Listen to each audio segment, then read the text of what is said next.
ঈদ শব্দের সমস্যা কি ভাই? যে আনন্দটা বারবার মনে জাগে, যে ঘটনাটা ঘটে একবার মনে পড়ে বারবার, মনে পড়ে যতবার আনন্দ লাগে ততবার, তাকেই তো ঈদ বলা হয়। বুঝান না কেন ভাই? চোখ কান খুলে কিতাবপত্র পড়লেই তো হয়, দ্বন্দ্ব করার তো দরকার নাই। এই দ্বন্দ্ব করে ফেতনা করে তো উম্মতের মধ্যে কলহ সৃষ্টি করতেছেন, সুযোগ নিচ্ছে কাফের মুশরিক বেঈমানরা আর খ্রিস্টানরা। আমরা যারা ঈদে মিলাদুন নবী সাল্লাল্লাহু আলাইহি ওয়াসাল্লাম মাহফিল করি, হ্যাঁ, রবিউল আউয়াল মাসে আসলে আনন্দে আমাদের হৃদয় ভরপুর হয়ে যায়। এটা সম্পর্ক আল্লাহর হাবিবের আজমত ও মহাব্বতের সাথে। এর বিনিময়ে আমরা জান্নাত চাই না, তার চেয়ে বড়টা চাই। আমরা আল্লাহর নৈকট্য চাই, তার হাবিব মুহাম্মদ সাল্লাল্লাহু আলাইহি সাল্লামের কদমের কাছে জান্নাতুল ফেরদাউসে জায়গা চাই। কারণ এই নফলের বিনিময় কি? কথা বুঝতেছেন? সম্মানিত সুধী,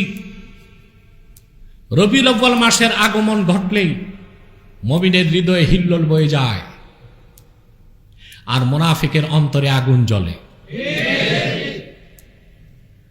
১৫০০ বছর আগে আমার নূর নবী মুহাম্মদ সাল্লাল্লাহু আলাইহি সাল্লাম যখন মক্কাতুল মুকাররমায় হযরত মা আমিনার রহম থেকে তাশরিফ নিয়ে এসেছেন, আনন্দে আল্লাহর আকাশ হেসেছে। আবু তালেবের এক বোন ছিল, নাম ফাতেমা। তিনি বলেন, আমি আমিনার ঘরের সামনে দাঁড়ায় ছিলাম, দেখলাম আকাশের নক্ষত্রগুলো ঝুঁকে যাচ্ছে নিচের দিকে। সুবহানাল্লাহ। আনন্দের হিল্লোল বয়ে গেছে সৃষ্টি জগতে। আয়েশা রাদিয়াল্লাহু তাআলা আনহা বলেন, মক্কা মুকাররমায় ওই মুহূর্তে এক ইহুদি ব্যবসা করত। ইহুদি দৌড়ায় এসে বলতে লাগলো, কুরাইশদেরকে জিজ্ঞেস করলো, আজকে কি তোমাদের মধ্যে কোনো শিশু জন্ম নিছে নাকি? খোঁজ নিয়ে দেখা গেল হযরত মা আমিনার রহম থেকে মুহাম্মদ সাল্লাল্লাহু আলাইহি ওয়াসাল্লাম তাশরিফ নিয়ে এসেছেন। ইহুদি চিৎকার করে বলতে লাগলো, কাযাহাবাতিন নবুওয়াহ মিন বনি ইসরাইল, বনি ইসরাইল থেকে নবুয়ত চলে গেছে। কারণ আল্লাহর আখিরি নবী মুহাম্মদ সাল্লাল্লাহু আলাইহি ওয়াসাল্লাম আগমন করেছেন। আনন্দের জোয়ার বয়ে গেছে গোটা সৃষ্টি জগতে, কুল কায়নাতে, আলামে মালাকুতে, ধুলোকে ভুলোকে আনন্দের হিল্লোল বয়ে গেছে। বাইতুল্লাহ শরীফ, কাবা ঘর আমিনার ঘরের দিকে ঝুঁকে গেছে। আকাশের নক্ষত্র নিচের দিকে চলে এসেছে। সুবহানাল্লাহ। ফেরেশতাদের মধ্যে আনন্দের জোয়ার বয়ে গেছে। শুধু বেজার ছিল ইবলিস, আর নারাজ হয়েছিল ইহুদিরা, পোড়া কপাল ইহুদিরা।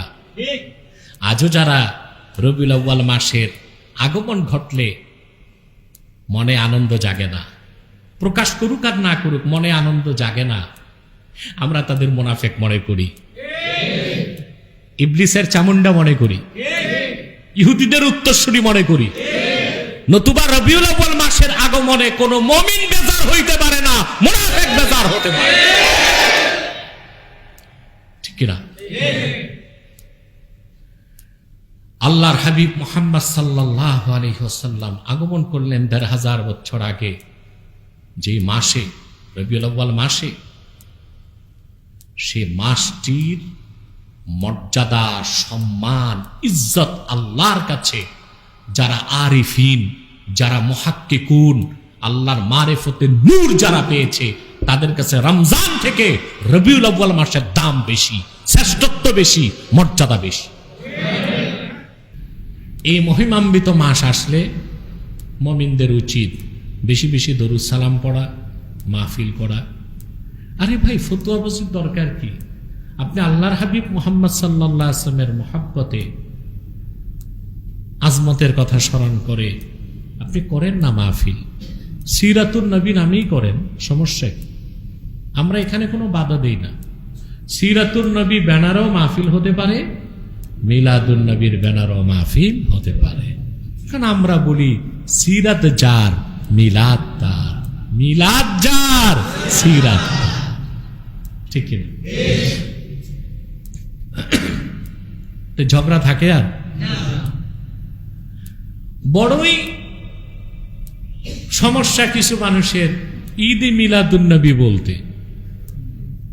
ঠিক কিনা? এ ব্যাপারে আমার অনেক লেকচার আপনারা শুনেছেন, ফতোয়া দেখেছেন, ডিবেটগুলো দেখেছেন। আলহামদুলিল্লাহ যথেষ্ট কথা বলা হয়েছে।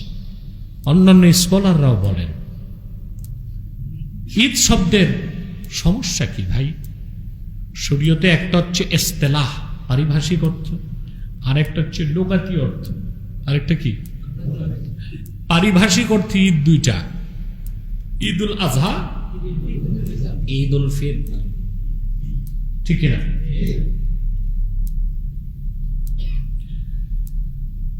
কিন্তু লোকাতি অর্থে, শাব্দিক অর্থে প্রত্যেক জুমার দিন ঈদের দিন, আরাফার দিন ঈদের দিন, আরাফার দিন। তো প্রত্যেক জুমার দিন যদি ঈদের দিন হয়, শাব্দিক অর্থে তো আমরা 52টা ঈদ পাই। 52 সপ্তাহে কথা বলেন পাই কিনা? তো যারা এই কথাটা বলছেন দুই ঈদ ছাড়া আর কোনো ঈদ নাই, এদেরকে আমরা কি বলতে পারি? এদের জন্য দোয়া করতে পারি, এদের অজ্ঞতার জন্যে, এদের মূর্খতার জন্যে। আল্লাহ এদেরকে হেদায়েত করুন। পারিভাষিক অর্থে ঈদ দুইটাই, ঈদুল আজহা, ঈদুল ফিতর। কিন্তু শাব্দিক অর্থে প্রত্যেক জুমার দিনকেও ঈদ বলা হয়েছে, আরাফার দিনকে ঈদ বলা হয়েছে, অনেকগুলো দিনকে ঈদ বলা হয়েছে। ঈদ শব্দটার অর্থ কি? আসরুরুল আয়েদ, যে আনন্দটা বারবার মনে জাগে তাকে বলা হয় ঈদ। কি বলা হয়? আপনি যেদিন জন্ম নিয়েছেন, আমি যেদিন জন্মগ্রহণ করেছি, ওই দিনটা যখন বছর ঘুরে আসে আনন্দ লাগে না? কথা বলেন, লাগে? এই জন্য মোল্লা আলী কারি রহমতুল্লাহর মতে প্রত্যেক মুমিন মুসলমানের জন্মের দিনটা তার ঈদের দিন। কথা বলেন। আপনি যেদিন বিয়ে করছেন, আমি বলি না আপনাদেরকে বিয়ে বার্ষিকী পালন করতে, করলে সমস্যা নাই জায়েজ তরিকায়, কিন্তু করতে গেলে বাজেট তো বেড়ে যাবে। এই বেহুদা বাজেট বাড়ানোর দরকার। কিন্তু আপনার বিয়ের দিনটা যখন আসে মনে আনন্দ লাগে না? কথা বলে। ওইটাও আবার শর্ত আছে, প্রথম বিয়ে। দ্বিতীয়বার যে বিয়ে করে মানুষ, দরকার হইলে এটা ভালো কাজ। ভালো কাজ না? দরকার হইলে ভালো কাজ। আমাদের দেশের লোক ওই যে মানুষ জেনাবে বিচার করে, এইটা নিয়ে সমালোচনা করে না। একজন লোক দ্বিতীয় বিয়ে করছে, এত বিশ্রী একটা নাম দেখে হাঙ্গা করছে। আরে ভাই, লোকটার প্রয়োজন, সে বিয়ে করছে, সমস্যা কি? কথা বলে।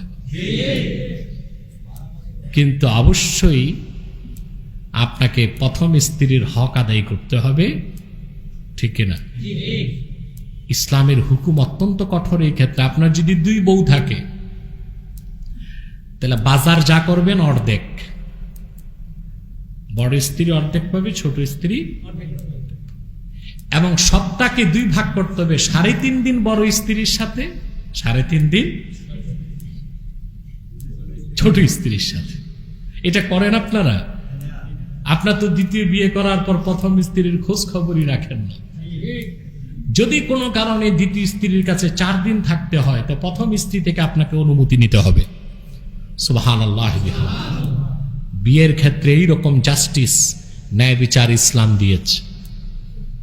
কথা বুঝতে পেরেছেন? তো প্রথম বিয়েটাকেই, প্রথম বিয়ের প্রথম দিনটাকে মানুষ আনন্দের সাথে মনে করে। দ্বিতীয় বিয়ে আর কোন দিন করছে এগুলো মানুষ বিয়ে বার্ষিকী পালন করে না। তো বছর ঘুরে যখন আপনার প্রথম বিয়ের প্রথম রাত, ইয়ামুল আরুস যাকে বলে, ভাসর রাতের দিন, সেদিন যে আপনার আনন্দ এবং অনুভূতি, সেটা বছর ঘুরে আসলেই মনে পড়ে কি না? কথা বলেন। এর জন্য ইয়মুল আরুসকেও, আমার ইয়মুল আরুসটা আমার ঈদের দিন। আর সুরুরুল আয়েত, যে আনন্দটা বারবার মনে জাগে, যে ঘটনাটা ঘটে একবার মনে পড়ে বারবার, মনে পড়ে যতবার আনন্দ লাগে ততবার, তাকেই তো ঈদ বলা হয়। বুঝলেন না কেন ভাই? চোখ কান খুলে কিতাবপত্র পড়লেই তো হয়, দ্বন্দ্ব করার তো দরকার নাই।